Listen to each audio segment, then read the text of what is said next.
My mother handed my brother a set of engraved cufflinks on Christmas morning and told him they had belonged to my grandfather. Then she handed my daughter a dish towel. Not a toy, not a book, not even a gift card. A dish towel, folded and wrapped in craft paper, with a little sprig of dried lavender on top, like the presentation would make it something other than what it was. My son got an apron. A child's apron, the kind you'd buy in bulk at a dollar store, with a cartoon chef's hat printed on the front. He's 7. He doesn't even cook. My brother's wife got pearl earrings. I looked at my mother across the living room, waiting for some sign that this was a mistake, that there had been a mix-up, that she grabbed the wrong pile. She smiled at me. That particular smile I've known my whole life, the one that sits just below her cheekbones and never quite reaches her eyes. "Practical gifts for practical people," she said. "Caden is going to need to look the part soon. You know how it is." I did know how it was. I had always known. I didn't say anything. I collected the dish towel and the apron, set them on the side table, took my kids by the hand, and said we needed to get going before the roads got bad. My mother didn't try to stop us. My brother watched from the couch, still turning the cufflinks over in his palm, and didn't say a word either. The drive back to our place in Kitchener took 40 minutes. Both kids fell asleep before we hit the highway. I turned the heat up and drove in silence and tried very hard not to think about the fact that I had just spent 3 years building something that was about to be taken from me in a way that would make a dish towel look like an afterthought. I need to back up.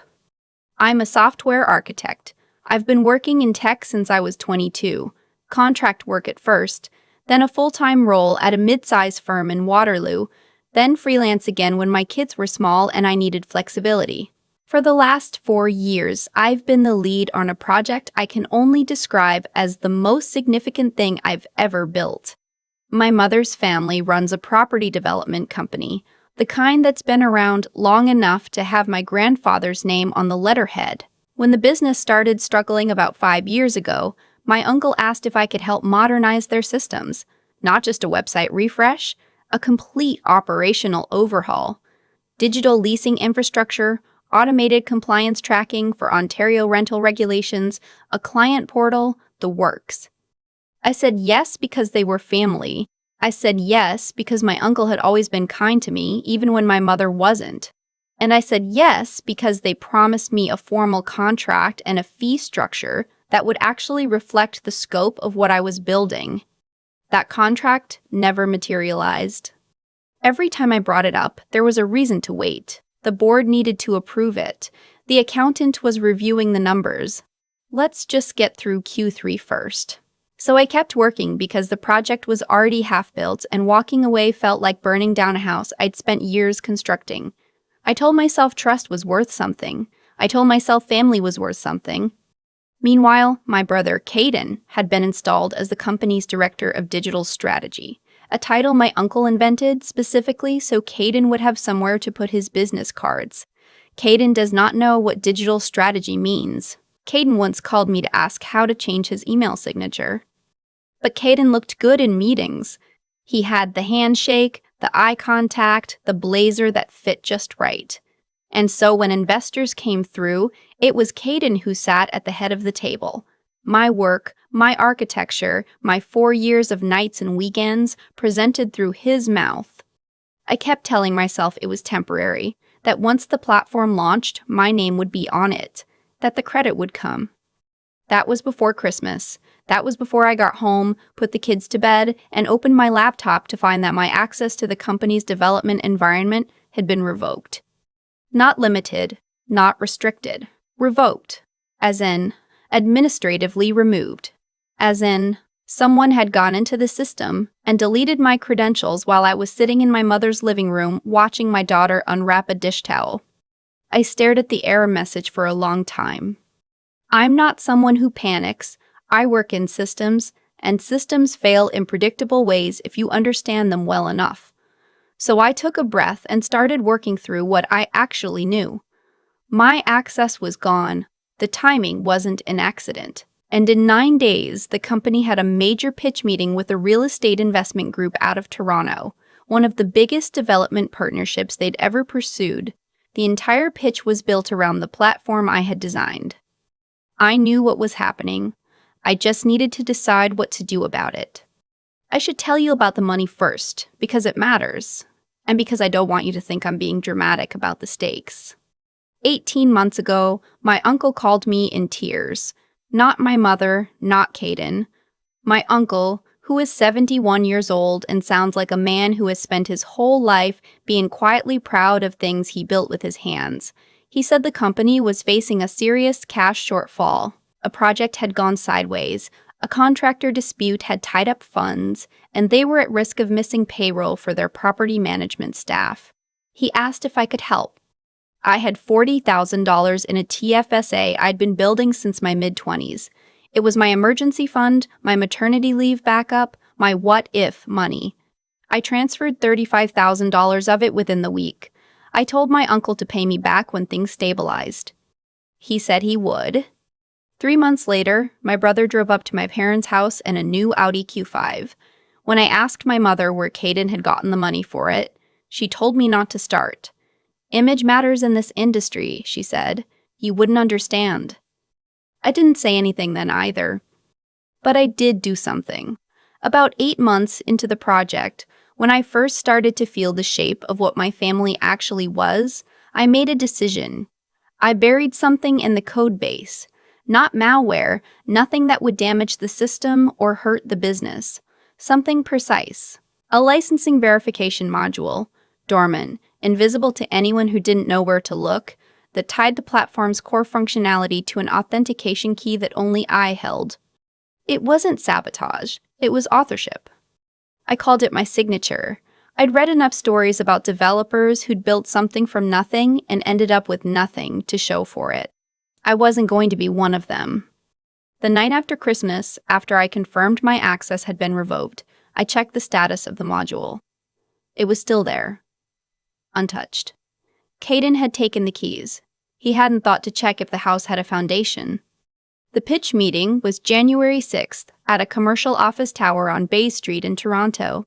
I knew, because I had helped build the presentation deck, I knew the exact slides, the exact demo sequence, the moment when Caden was supposed to walk the investors through the live platform interface to show them it actually worked.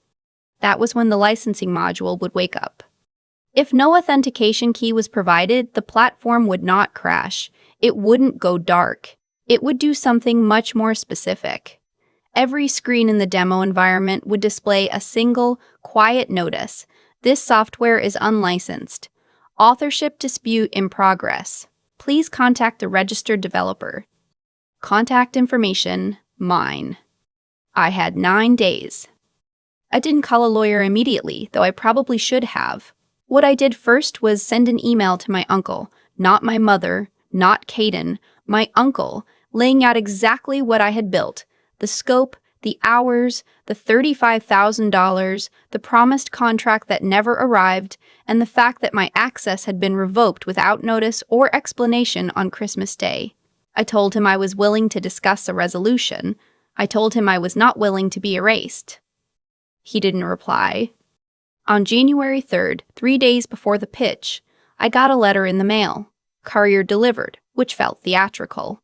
It was from the company's lawyer. It informed me that any work I had performed for the company was considered work for hire under an implied contract, that I had no intellectual property claim to the platform, and that any interference with company operations would result in legal action.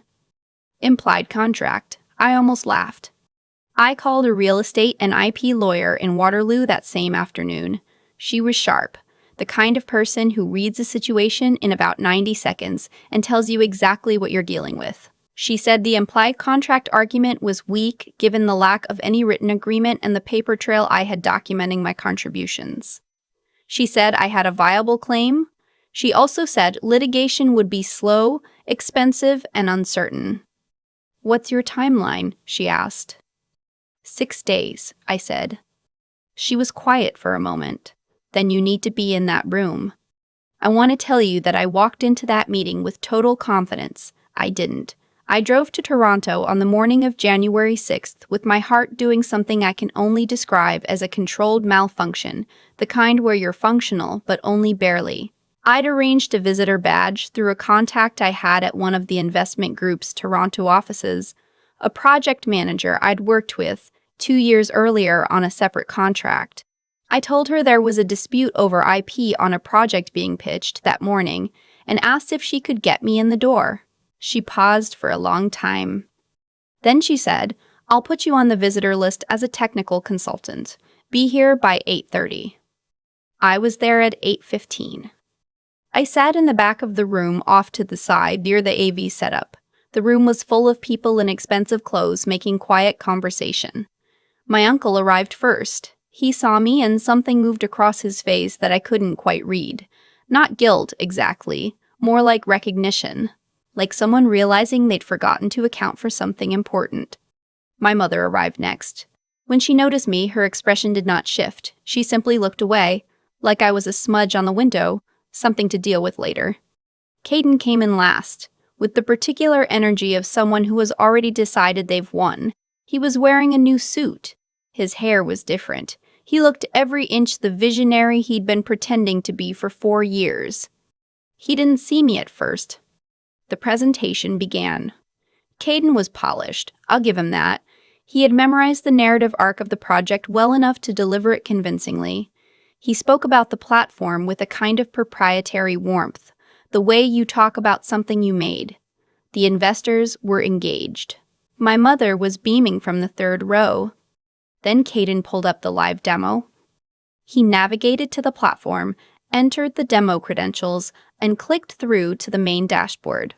The screen populated, the interface loaded, and then, quietly, in the upper right corner of every panel, a small amber banner appeared. He didn't notice it immediately. He kept talking. An investor leaned forward. "What does that banner say?" she asked. Caden glanced up.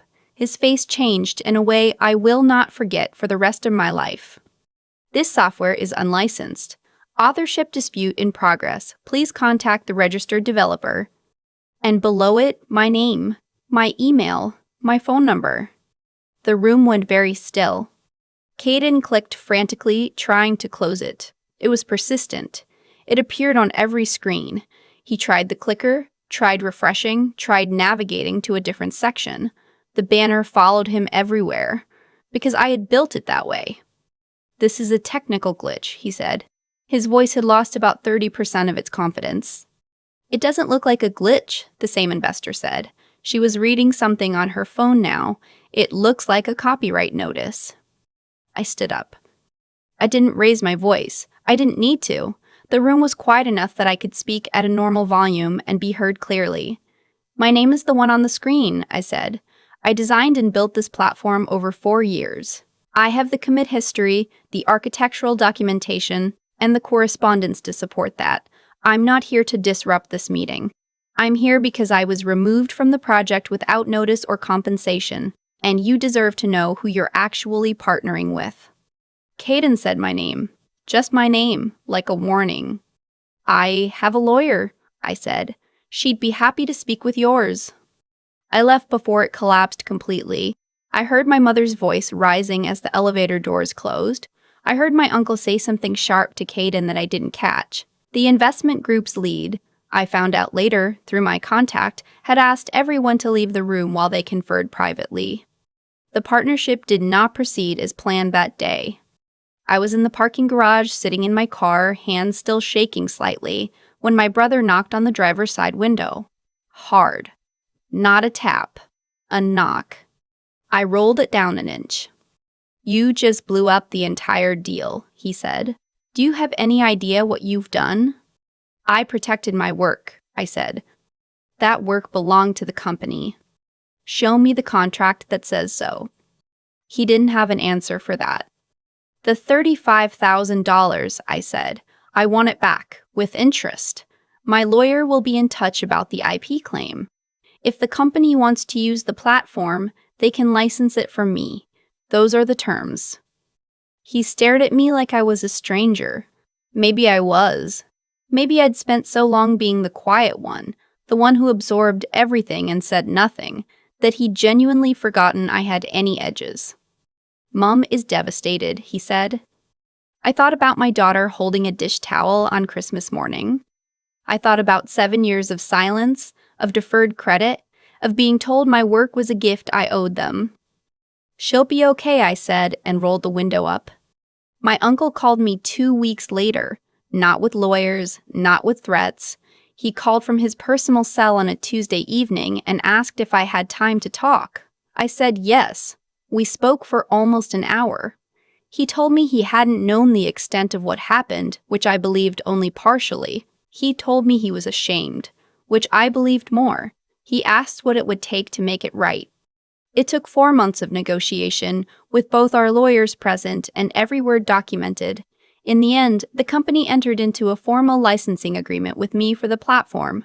A real agreement, with my name on it, with payment terms, with renewal clauses. The $35,000 was repaid in full, with what my lawyer politely described as a goodwill premium that brought it closer to $42,000. I retained ownership of the underlying code. Caden's title was restructured. He is no longer the Director of Digital Strategy. I don't know exactly what he does now, and I haven't asked. My mother has not apologized. I didn't expect her to. She sent me a text in February that said she hoped we could move past things for the sake of the family, which is the closest she gets. I left it on read for 3 days and then responded, "Sure." That's all I said. Sure. It's enough. What I want to tell you, and I mean this as plainly as I can, is that I was never the difficult one. I was never the dramatic one. I was the one who showed up, who solved problems, who transferred $35,000 from her savings account because someone she loved was crying on the phone. I did all of that because I believed it meant something. It did mean something. It meant I was good at being taken from. The dish towel is still in my kitchen, actually. I kept it, not out of bitterness. I use it. It's a good dish towel, heavy cotton, holds up well. I look at it sometimes when I'm making coffee in the morning, and I think, you have no idea what you started. My daughter got a real gift in February, late Christmas, just for me. She chose it herself. It took up half the backseat on the drive home, and she talked about it the entire way, this steady, happy stream of 7-year-old commentary that filled the car completely. I turned the heat up and let her talk and didn't say much. I didn't need to. I still think about the moment my mother handed my daughter that dish towel and called it practical. She wasn't wrong that practicality matters. She was wrong about who needed the lesson. What I've come to understand, slowly and not without some grief, is that what happened to me wasn't random. It followed a logic, a cause and effect that I had been too close to see clearly for years. I gave generously, without documentation, without boundaries, because I had been taught that love in my family was something you earned through sacrifice. So I sacrificed. I gave $35,000, I gave 4 years, I gave the kind of focused, unglamorous labor that doesn't photograph well but holds everything else up. And each time I gave, the taking got a little easier for them. That's not fate. That's just how patterns work when no one interrupts them. I interrupted it. Not with rage, not with the scene in my mother's living room, but with something I think matters more. I had been honest with myself, quietly and early, about what my family actually was. That honesty was the thing that made me build the licensing module in the first place. I didn't do it out of vengeance. I did it because I had started to understand my own worth clearly enough to protect it.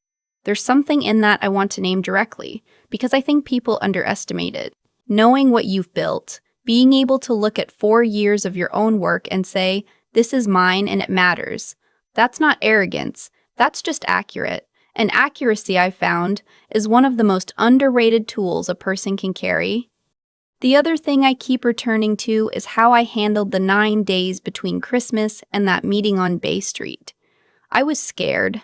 My hands were shaking on the drive to Toronto, but I didn't act from panic, and I think that made all the difference. I called a lawyer. I documented everything. I thought carefully about what I actually wanted, which wasn't to destroy the company, it was to be seen, to have my name attached to what I made. That distinction between wanting justice and wanting destruction kept me from making choices I'd regret. It kept me in my own integrity even when the people around me had abandoned theirs. And then there's the harder thing, the part that doesn't resolve as neatly. My uncle called. We talked for an hour. The agreement got signed, but my mother still hasn't said sorry, and I've had to make peace with the fact that she probably won't. What I've learned is that you can get justice without getting closure, and that's okay. Closure is something you build yourself, out of the ordinary days that come after, the coffee in the morning, the drive home with your kid talking nonstop about something she loves. That's where the real repair happens. Not in the confrontation, but in the life you build once you've stopped paying rent on a love that was never going to be unconditional. I kept the dish towel, I use it. And every time I do, I think about what it actually cost my mother to give it. Nothing. And what it cost me to receive it. Everything I needed to finally stop pretending. That was the last gift she'll ever give me that I don't choose to accept.